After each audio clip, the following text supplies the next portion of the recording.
Older generations of Reddit, who are the I don't use computers people of your time? I'm not an older generation, but my grandparents are very old-fashioned for their generation, if it counts. My grandfather worked as a grocery manager for years. He finally quit when his small mom-and-pop store buckled down on bar scans and electronic cash registers. He was convinced that barcodes were going to be the mark of the beast from Revelations, and that if people use computers to access P, then all computerized items must be banned. So there's that. When remote control TVs came out, I suggested that my father buy one, and he said, "It will be a cold day in heck when I'm too lazy to tell one of you boys to get up and change the channel." It was such an amazing sentence that I committed it to memory, and I still remember it word for word 50 years later. My mom was just telling me about when answering machines were new, and how people were so fearful of them and refused to leave a message. She got promoted at a job because she didn't mind calling clients and leaving messages. Some people still had outdoor toilets and were laughing at those who had them installed inside because they are crapping their own houses. I lived on a homestead for a little while. I had an outdoor pit privy toilet. I hand carved the toilet seat myself. Sometimes I miss watching the sunset while taking a dump. It was way better than being stuck in a small room reading Reddit on my phone, unless it was raining. Wiping while holding an umbrella is trickier than it looks. When I was a kid, late 50s early 60s, seatbelts in cars were an option. Lots of people thought they were unnecessary and refused to pay extra for them. Heaters and windshield defoggers were likewise optional. My parents bought a new 1964 Plymouth Valiant and didn't get the option. Windshield defoggers. I think all it takes is one snowfall in the winter when you're struggling with a windshield that constantly fogs up and frosts over. Absolute misery pulling over and scratching the inside of your windshield. My dad once told me a story about his grandmother refusing to fly in planes because she didn't want to get her hair all messed up from the wind. I'm picturing her flying with Red Baron Snoopy as the pilot. My 89 years old mom pays for cable but insists on watching only PBS and occasionally NBC, CBS or ABC. The other channels are too much technology to find on the remote. She also buys multiple boxes or cans of food, dates them in Sharpie marker, records the price, less coupon or sales special, and has a rack of all her finds. She will never eat all the oatmeal or beans in our collective lifetimes. But she was a Depression-era child, so I get why the urge to stock up on food is strong. My grandmother is 89. When she was a kid, she had an uncle who hated cars. He called them machines and refused to drive one. It could have been job security though. Her whole family worked for the railroad. In all fairness, cars are machines. Then again, so are trains. My dad is 65. He remembers old folks complaining about the forward pass in football. But it did completely change the game. My grandaunt still believes that 15 is the age of adulthood, that schooling isn't necessary beyond that point. She grew up in a time when literacy wasn't a given. With a bachelor's degree and my very mediocre Spanish, I would have killed it in 1920. My grandmother drinks only hot decaf coffee. Breakfast, hot decaf coffee. Dinner, hot decaf coffee. Feeling parched after a day of hard work, hot decaf coffee. 100-degree July day with lung-clogging humidity, hot decaf coffee. When I was growing up, we never had ice. That was a luxury. Cold drinks aren't good for your stomach. My parents are from a former Soviet country and also refuse to drink anything cold, saying it'll make you sick. My dad doesn't even drink beer cold, room temperature at most. My grandparents laughed at the idea of a mobile phone or sending messages through the phone line when fax machines were a thing. My grandparents didn't like computers, they still had a typewriter or wrote by hand. I was given a typewriter as a kid, but by then I was using Windows 95. OG hipster right here. I am the web designer for a local organization. Their treasurer refuses to accept card payment via their website. People have to print out forms, fill them out and post them with a check. I also get paid by check with a handwritten note. They would be a much more popular and successful business if they just modernized a little. My law firm still uses checks. We're also on QuickBooks Desktop 2008 and our timekeeping software is from 2011. We don't use Word. We use WordPerfect and our forms are still set up to double space after periods. Nightmarish. My grandmother didn't like to use the remote control for her television because she was afraid it would break somehow and function as a laser dangerous enough to set things on fire. My depression-era parents refused to ever have a C because it seemed frivolous and unnecessary, and my dad chose seatbelts as the symbol of government overreach and refused to ever wear one. In 1980, we took a family trip from VA to STL, edited to clarify Virginia to St. Louis, Missouri, US and back with 4 kids in the bed of a pickup truck. I remember my grandmother telling stories of when AC was a new feature in cars. People would keep their windows rolled up in summer so that people in other cars would think they had AC. My senior year of high school, I had a series of newspaper articles in the local paper explaining how the web wasn't a fad and wasn't going away. Nobody but one guy at the paper believed it. It was 1995.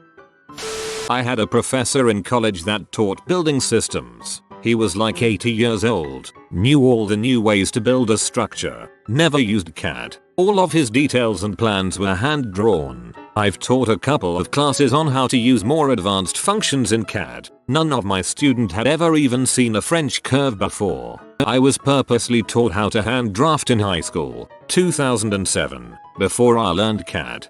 I went to architecture school from 0507 and we did almost everything by hand. We rendered some on FormZ, but even most of our renderings were hand drawn and shaded or watercolor painted. I wanted to be an architectural renderer my whole life and within a few years my entire skill set went from a career path to a hobby. I really liked building models too.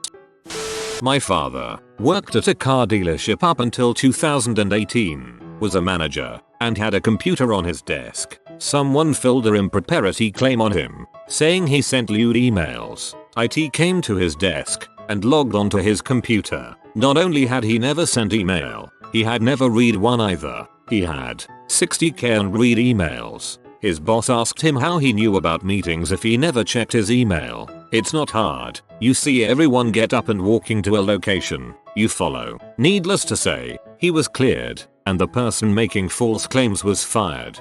That's freaking hilarious. My grandfather used to yell about, "You lazy butt kids and your zippers." Color TV. When they became common in the mid-60s, a lot of older people believed they emitted harmful rays. When mom finally got one circa 1972, it was kept in her bedroom and we were ushered in to watch it only on special occasions. And we had to sit at least 10 feet away. When I was little, my mother would have us evacuate the kitchen whenever she used the microwave.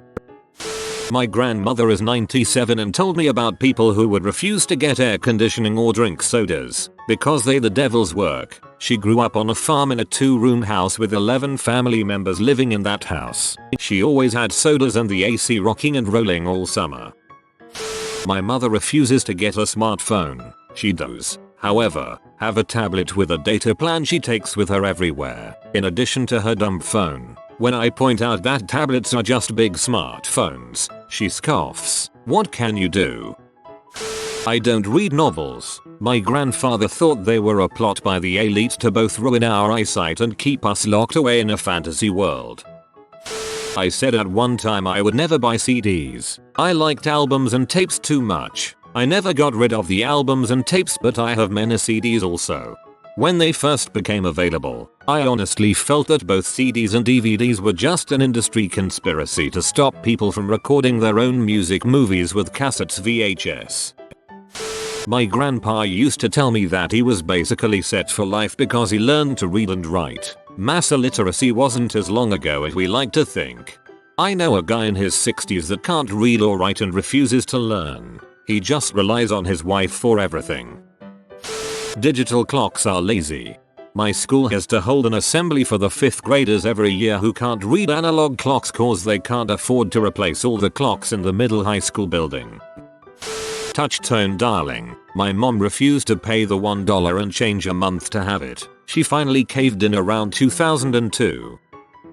I got made fun of for taking typing class. Only girls type. I had just started geeking out on BBCs on my Atari 800 XL. All my friends had Commodore 64s, so I couldn't trade games with them and I had to type in my games from Byte magazine. I just wanted to get my games in faster. It's a heck of a good skill to have now. Screw you, Matt.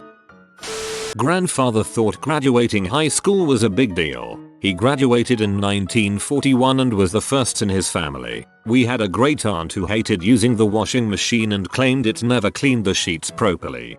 My uncle's mum, who died about 2 years ago, still did all her washing in the bath with a board. Think she was over 90 and would still do it.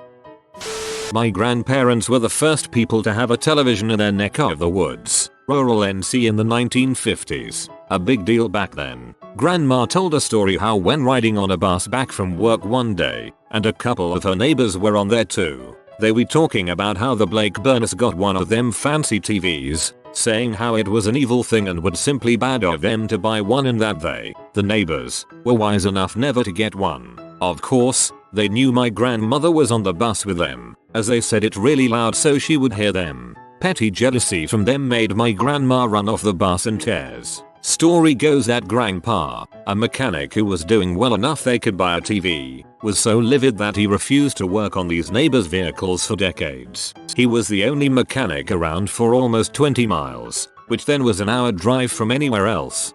Justice served. An acquaintance of mine told me her grandmother doesn't own a refrigerator because refrigerators are harmful and for lazy people that don't want to cook fresh food. I remember people's parents not having microwaves, although by the time I was growing up that was pretty rare. The convenience had won over almost everyone by then. I have a co-worker about 52 refuses to use a computer because he caught his wife fap chatting in a chat room on their computer, so he destroyed it. At that point, if she wants to cheat, she'll find another way. I still have a wall phone in my kitchen. A young woman at my workplace asked me in all innocence if I sell my house, will the new owners be forced to have a landline, too? My grandfather refused to get a VCR, but not because he was a Luddite. VCRs were all made in Japan and he had fought in the Pacific in World War II, so he refused to buy anything Japanese. Interesting side fact. This is why Nissan originally started selling cars as Datsun. They figured there was gonna be a lot of bitter vets who remember Nissan making war materials. Rural areas are always fun for this. In a grocery store, I overheard an older couple, back in 1989, discussing their high cholesterol levels. They didn't trust doctors, and said downing a cup of really hot coffee every morning would clear the obstructions. No need for fancy medicine. I'm 65. Back in the early 1980s, I remember my grandmother asking my dad if they still made cars with the levers, throttle and spark advance, up by the steering wheel. The last car she had driven was a Model T Ford, in about 1930. My grandma refused to get a TV in the early 50s. My dad always wanted to watch shows, but he had to sneak to his friend's house cause she didn't believe in getting a TV.